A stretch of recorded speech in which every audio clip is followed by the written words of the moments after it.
नमस्कार मित्रांनो, fantastic mamma या चॅनलवर आपल्या सर्वांचं स्वागत आहे।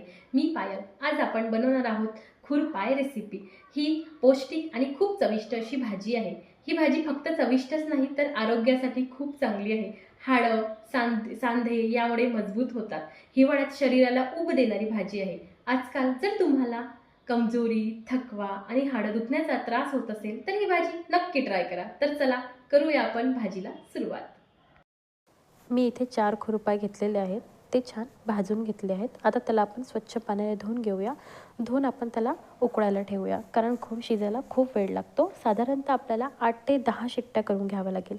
आता स्वच्छ धुवून झाले तर त्यामध्ये हळद मिक्स करूया आणि त्यामध्ये पाणी थोडं जास्त टाकावं लागेल। साधारण ते छोट्या ग्लासाने 3 ग्लास तरी पाणी टाकावं लागणार, कारण 8 ते 10 शिट्ट्याला होतात म्हणून।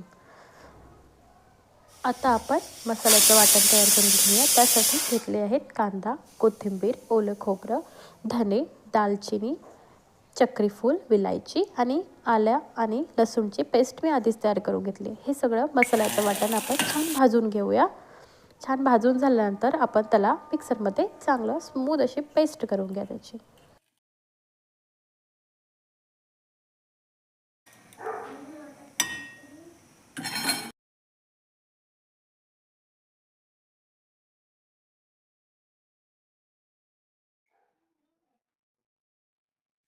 मसाल्याची स्मूथ अशी पेस्ट तयार झालेली आहे। तर आता आपण भाजीला फोडणीसाठी तयारी करूया।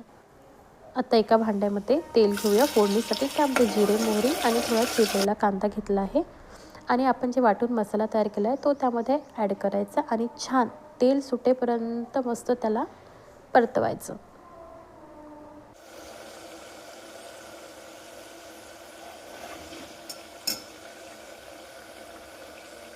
तोपर्यंत आपण उकळलेले खूर बघून घेऊया, शिजले आहेत की नाही एकदा चेक करून घेऊया।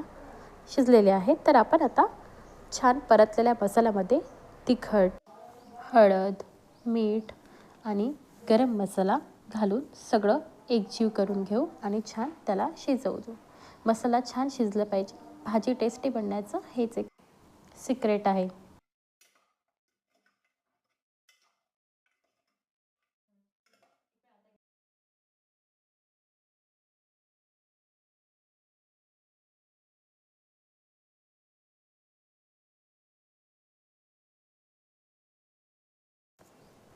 आता शिजलेल्या मसाल्यामध्ये आपण उकडलेले खूर घालू आणि सगळं छान एकजीव परतून घेऊ आणि 15 ते 20 मिनिट परत आपण शिजवायला ठेवू, कारण खूर शिजायला वेळच लागतो आणि जेवढी मसाल्यामध्ये भाजी शिजला जाते तेवढीच खूप टेस्टी बनते।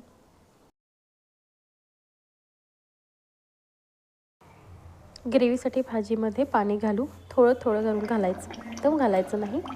बघा किती छान कलर, टेस्ट आणि वा, एकदम सुंदर अशी आपली पायखुर भाजी तयार आहे। आवडली असल्यास लाईक करा, शेअर करा आणि कमेंट करायला विसरू नका।